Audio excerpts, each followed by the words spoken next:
Hello everybody, it's Barty's story time again. And our first story today is called Little Bar. And it's about a little lamb called Little Bar.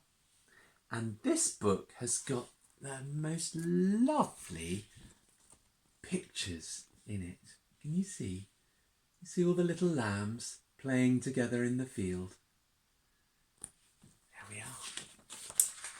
Well,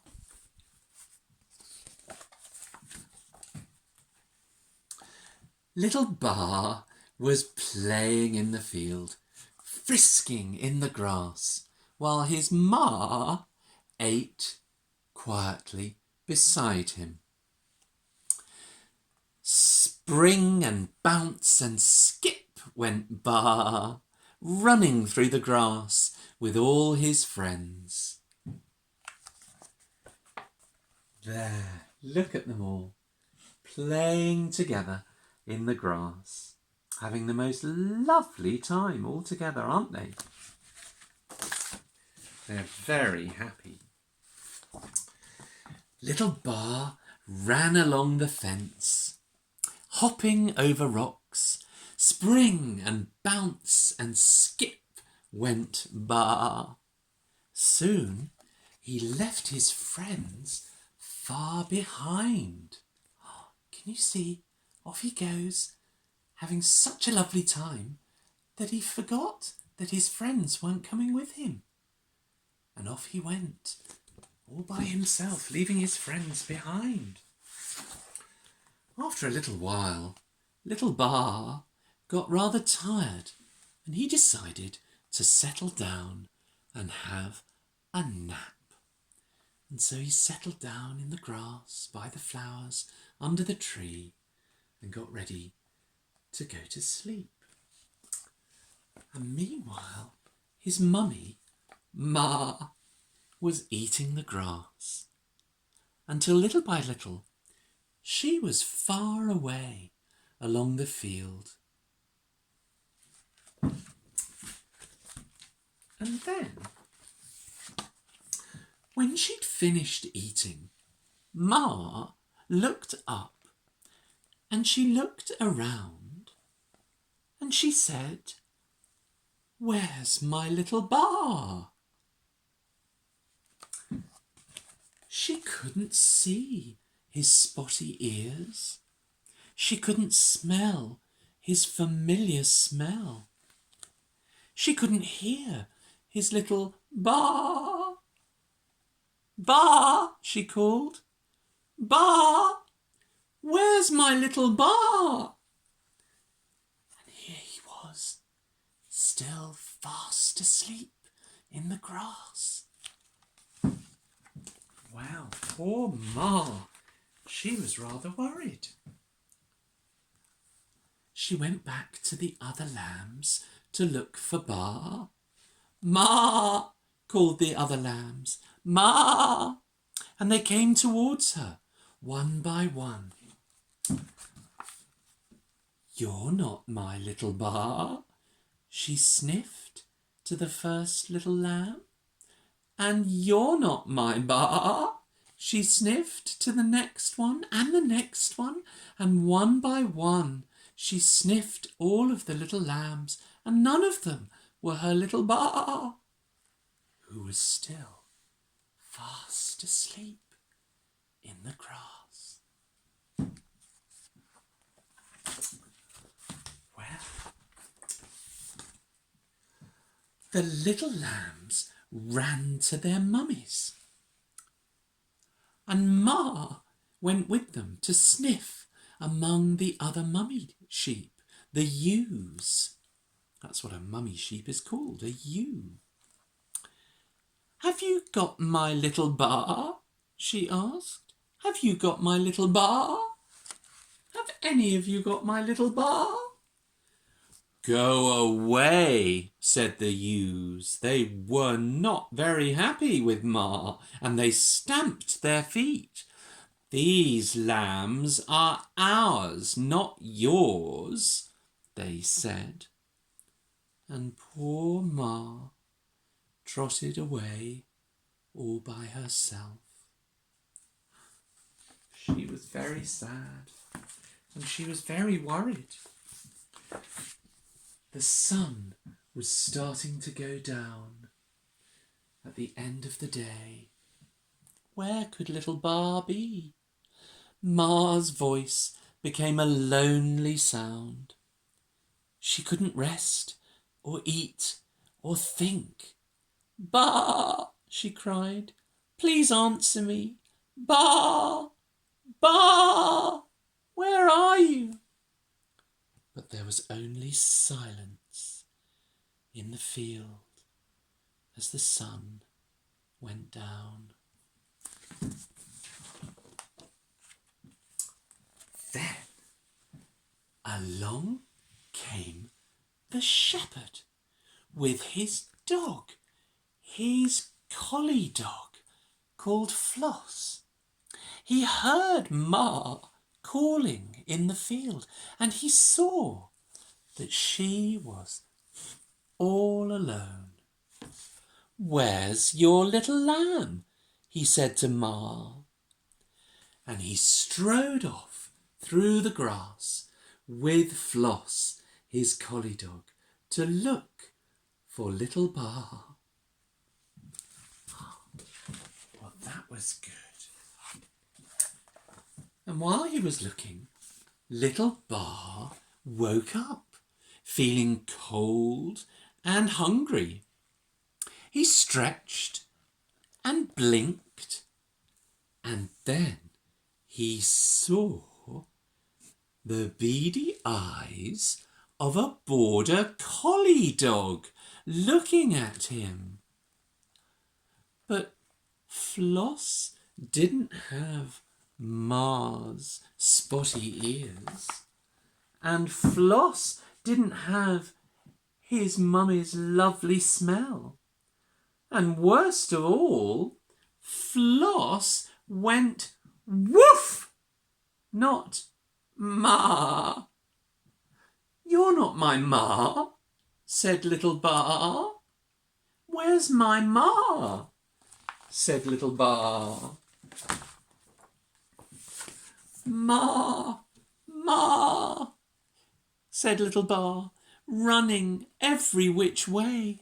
Ma, cried little Bar, running round and round in circles, chased by Floss, the collie dog.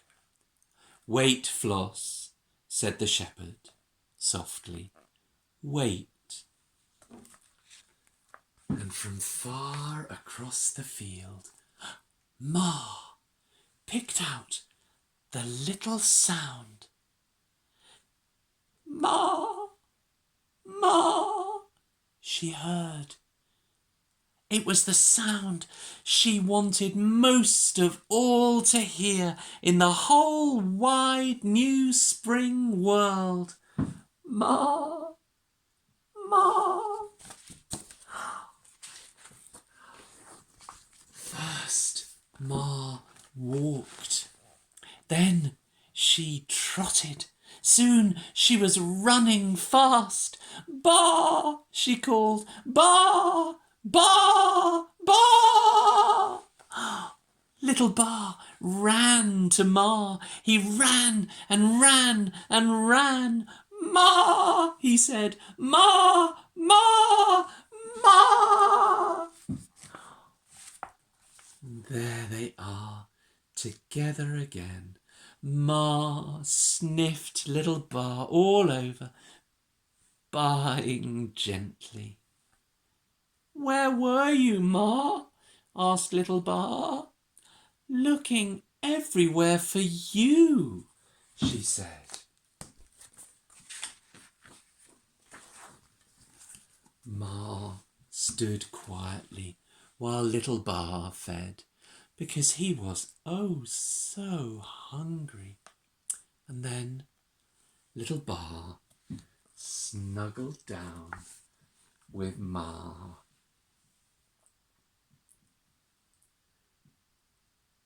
Ma, said little Bar sleepily, are you still there? I am, little Bar. I'm here, said Ma, lying quietly beside him. And together they drifted off to sleep. Night-night, Ma. Night-night, Bar. Sleep tight. We'll see you another time. And that's the end of the story of Little Bar. Now, I wonder if you know a song about a little bar. Bar. Sheep. Do you know a song about a sheep? It's not a white sheep like this one. It's a song about a black sheep. We're going to sing it, and we're going to sing it twice. So if you don't know it, then you can listen and you'll be able to sing it the second time. It's Bar, bar, black sheep, have you any wool? And we're going to sing it the first time about a little boy, and we're going to sing it the second time about a little girl. All right? So, are you ready? Here we go. Bar, bar, black sheep, have you any wool? Yes, sir, 3 bags full. 1 for the master, and 1 for the dame, and 1 for the little boy who lives down the lane. Bar, bar, black sheep, have you any wool? Yes, sir, 3 bags full. 1 for the master, and 1 for the dame, and 1 for the little girl who lives down the lane. There we are. Well done. Well, we've got time for one more story, and this is a story from the Bible, and it's all about a boy called Joseph and his colourful coat. And look, can you see that Joseph is a shepherd as well? He looks after sheep, just like little Bar and Ma. And today we're going to see what happens to Joseph. Well, Joseph has 11 brothers. 11 brothers. Can you imagine that many brothers or sisters in your house? Let's see. 1, 2, 3, 4, 5, 6, 7, 8, 9, 10, 11. 11 brothers. But they don't look very happy, do they? Actually, I think they look rather cross.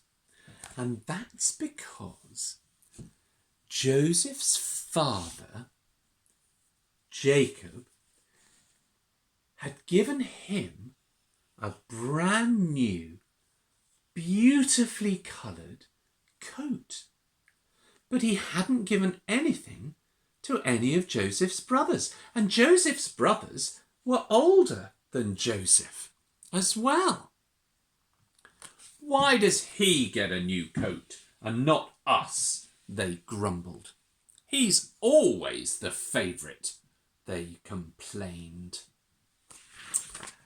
Well, one night Joseph went to sleep and he had 2 dreams while he was asleep. In the first dream, Joseph saw a sheaf of corn.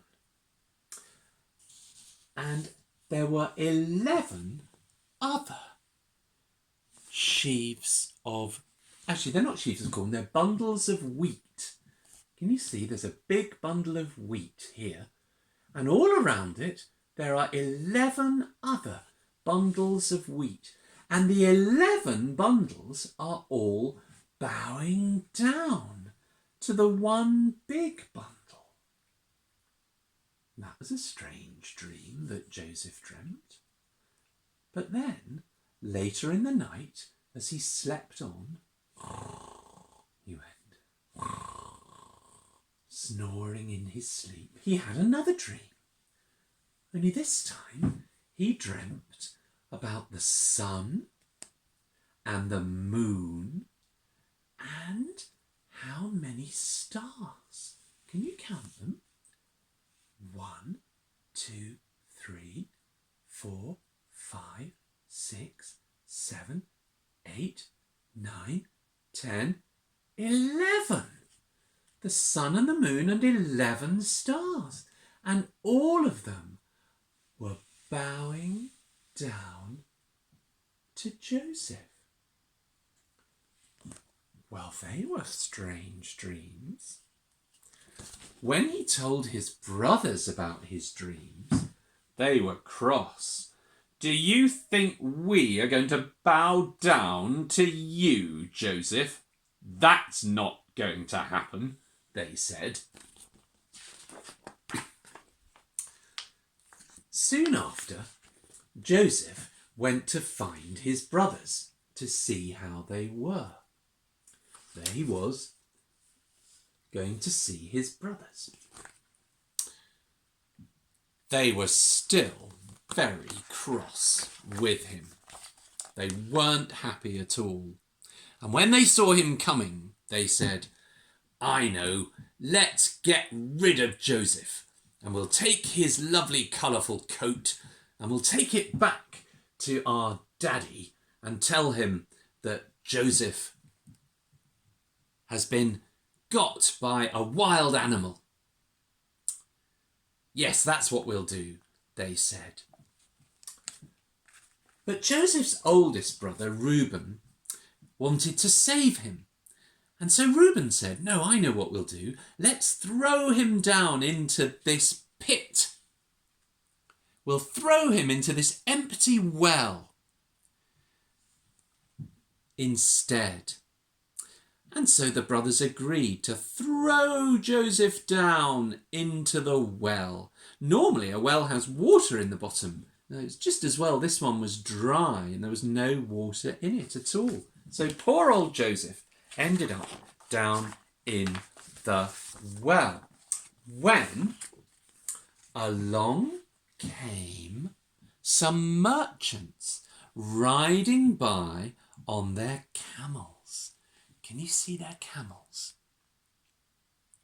They were on their way to a country called Egypt. One of Joseph's brothers, Judah, had an idea. "Let's sell Joseph to the merchants," he said, "and that way we can get rid of him." And so that's what they did. Can you see? They got some money for Joseph, and Joseph was given to the merchants. And off they went, taking poor old Joseph all the way back to Egypt as a prisoner, as a slave. Poor Joseph. Weren't they mean to him, his brothers? And the brothers went home and they took Joseph's colourful coat and they showed Joseph's daddy, Jacob, and they said to him that Joseph must have gone. And Jacob was very sad that his son Joseph was not with him anymore. And Joseph became a slave of one of the king's officers. And for a long time he was happy and he was trusted by his master in the house in Egypt. And everything went very well until one day his master's wife tricked him and Joseph went to prison. And here is poor Joseph tied up, chained up in prison. Can you see the chains on his wrists, on his hands? Poor Joseph. He doesn't look very happy, does he? Because he's in prison. What would happen to Joseph now, I wonder? Well, there were two other men with Joseph in the prison. And one night they went to bed and they went to sleep. And they snored very loudly.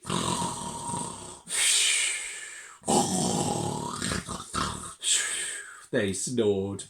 It was loud snoring, wasn't it? And while they were asleep, they both had a dream.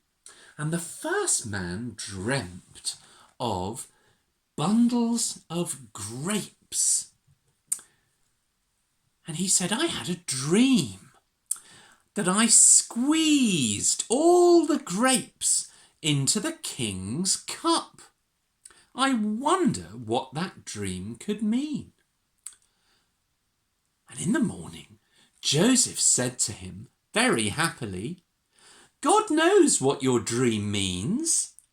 It means that in 3 days, the king will send for you so that you can work for him and pour the wine into his cup whenever he wants a drink.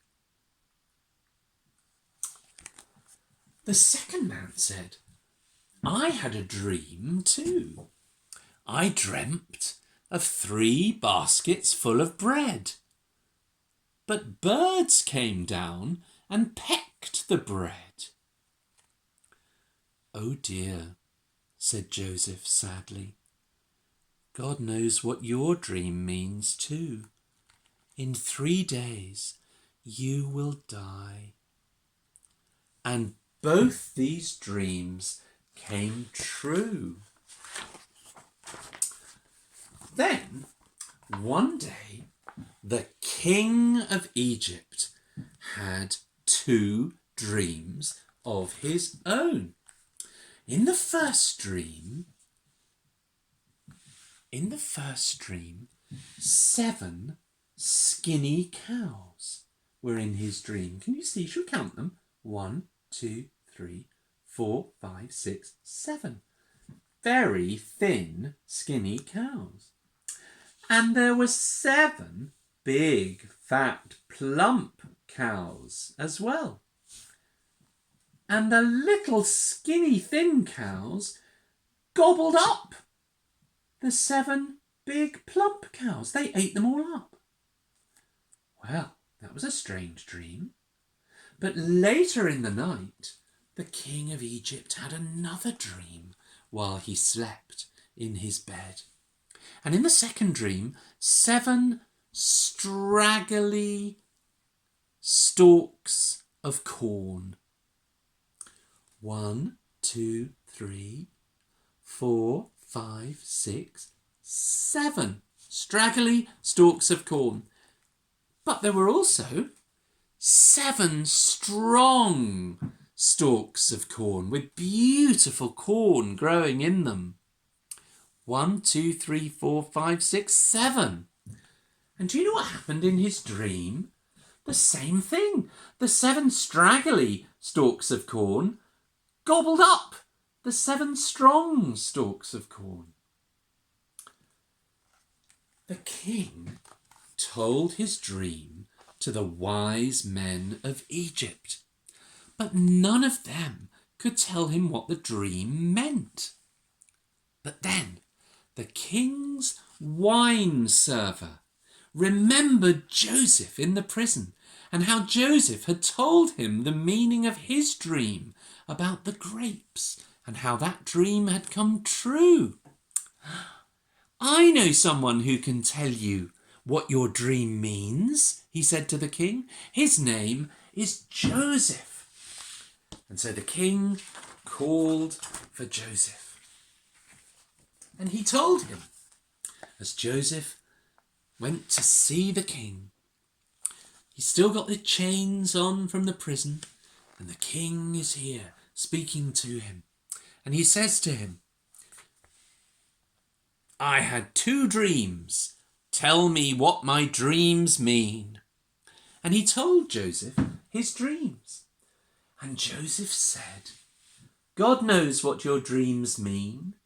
7 fat cows and 7 strong corn stalks mean the same thing. They mean 7 years of good harvest. 7 years of lots and lots of food.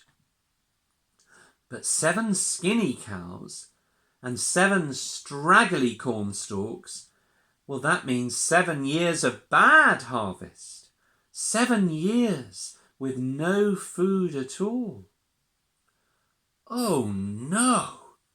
What will we do? Asked the king. I know what you should do, said Joseph. You should save the food from the 7 good years. Save as much of the food as you can so that you'll have food to eat in the 7 bad years when there is no food. That's a good idea, said the king, and he was so pleased that he put Joseph in charge. And Joseph, for 7 years, when there was lots and lots of food, Joseph stored as much of the food as he could in big bags and big sacks, and he built big storehouses to put all of this food in. And for the next 7 years, when there was no food from the harvest, the people had plenty to eat because Joseph had kept food for them. Far away, back in the country where Jacob, Joseph's father, and all Joseph's brothers lived, there was no food because of the bad harvests, and everyone was very, very hungry. What shall we do? They said. We'll go to Egypt because they have plenty of food, said Jacob. I don't know how they have so much food, but they have. Let's go there. And so they set off to go to Egypt. And after a long journey, Jacob and his 11 sons arrived in Egypt. And they came to the man who had all the food, the man who was in charge of all the food, and they bowed down to him. Imagine their surprise when they looked up and saw that it was Joseph. Joseph! Jacob was so happy to see his son Joseph, and Joseph was so happy to see his daddy and all of his brothers after all these years. The dream that he had had all those years before about how his brothers would bow down to him had come true. Joseph was so happy to see them all that he welcomed them. We're so sorry that we were unkind to you, said Joseph's brothers. We're so sorry. And Joseph said, do not worry. I forgive you, because although you meant to be unkind to me, God meant it for good, because it has meant that I have been able to keep many people alive by giving them the food that they need. And now you too can enjoy the food that we have here. And there is the end of the story of Joseph's colourful coat, which tells us just how loving God is, that he looks after us. And even when things are difficult, even when we're having a hard time, God is still there, always loving us and always looking after us. Well, we've had 2 great stories today, haven't we? And I look forward to seeing you next week for 2 more. Bye bye, everybody. Bye.